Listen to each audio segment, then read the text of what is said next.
Another commitment for Kirby Smart, James Coley, the Georgia Bulldogs, pumping up these wide receivers. This time, Cartersville's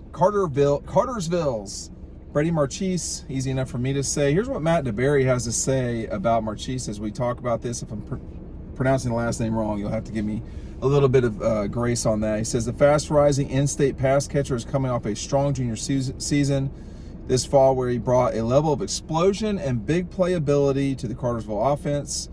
He's sure-handed. He's a sure-handed, shifty wideout that caught 44 passes for over 1,000 yards with 11 touchdowns. He was a reliable option all year who showed ability to stretch the field and help in the screen and short passing game. He brings a muscular 6'1", 185 frame that can break tackles after the catch when he's not flying past him. He's a big play wideout who will bring more speed and versatility to the Georgia wide receiver room in 26. So he's in there with Vince Spafford, who is out of California, another guy with speed, although I think Spafford's probably, more well known for his speed. Look, Georgia's got to get better at receiver. There's any number of ways to do that, but when you start off, you start off by getting guys in recruiting. I mean, that's all there is to it. And you can go get guys in the portal, you can, but it's one of those things where once a guy's in the program, they're usually, if they're good, they don't leave. Now, that's not always been the case for Georgia, but you got to think about it. How many guys has Georgia lost in the portal, that have really, really mattered? Technically Carson Beck, but other than that, who else? Who has it been that they've lost in the portal? So that underscores my point. Now, all these receivers don't work out. I mean, it's just that simple, right? Hey, while I got your attention, make sure you're signing up for our newsletter. We're in the middle of spring practice. We had a bunch of traffic over at the site. Make sure you're picking up, signing up for our free newsletter. Do that today. Do that right now. The link is right down below. Make sure you're doing that. But, Kirby and them know, hey, we got to get some playmakers at wide receiver. We've got to get some guys that can break tackles, make plays, all that stuff. And, this past year really, for me, showed just, how critical it was to not have that in place. They just did not have dependability at wide receiver. And, I'm sure they are, sitting around going, hey, we got to have this. We got to have this right now. The beginning of the spring in 2024 or 2025 right now, you could be confused to think that Georgia has some playmakers, but they had to get them. I mean, they looked like playmakers last year, but they didn't produce the way they should have, if we're just being honest. And that's the whole point of this thing. So, you've added 2 guys already in the 26 class. That's important. Where does it go from here? You're going to have to get a quarterback. I mean, the question is who. And, you just have Montgomery. You're on a 5-star kid pretty hard. That's going to come down to Georgia and Oregon. Matt's view of it is that's Oregon's probably the team to beat right now. But let's just see how it goes. That's what recruiting is for. I mean, I don't know, y'all. I mean, it's recruiting, unfortunately, has lost its luster in the grand scheme of things. It's not what it used to be.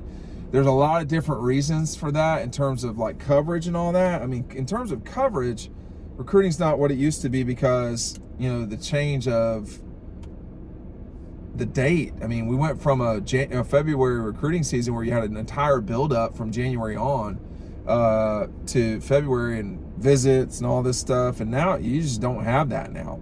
You don't have that at all. And, and in terms of this December signing period, those guys usually walk right on campus. Like with a few exceptions, like Dwight Phillips Jr. this year. There's very few exceptions, but there are a couple. Trayvon Walker didn't come right on. But the portal has sort of taken on a new way of attacking your deficiencies in your team. Would you rather have a young receiver or a guy who's played multiple years, particularly in the SEC? You'd rather have the SEC player because you know what you're getting there. Noah Thomas has been, very productive at A&M. So that's the part to me that I think for Georgia, they're going to have to continue to develop these guys after they sign them.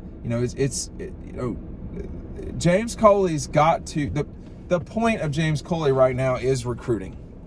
And I'm not going to sit here and talk about any 2 or 3 star kid that Georgia signs, because there have been too many of them at Georgia that have worked out, that have been good players, particularly at receiver. A.D. Mitchell, Lab McConkey. I mean, these are guys that were really good players for Georgia. As I wouldn't even call these guys lower level, but they weren't 4 and 5 star guys. They weren't. I mean, nobody knew who Adonai Mitchell was. They certainly didn't know his nickname was AD. Lab McConkey, came on late. That everybody missed that. So, you got to go get freaks. I mean, that's all there is to it. Everybody knew George Pickens was a freak. They didn't all know that Lab McConkey was a freak. Well, Lab McConkey was a freak. Period. He just was. Is Marchese a freak? I don't know. I know Cartersville's got a great football program and has for a long time. So, all of the guys from Cartersville have not worked out, but at Georgia, but they've had plenty of. Look, I'm not worried about Cartersville. They got guys. Is he raw? Is he developed because he's at Cartersville? I don't know. But you need explosive players in the passing game. This guy will be on campus next year. Is Puglisi going to start? Is Stockton going to start? Is it Ryan Montgomery? Is it the starter at Indiana right now that's going to be the starter at Georgia? Right? It's just there's so much uncertainty about the future in college football, whatever it may be, that it's hard to go from, one year to the next. You just can't.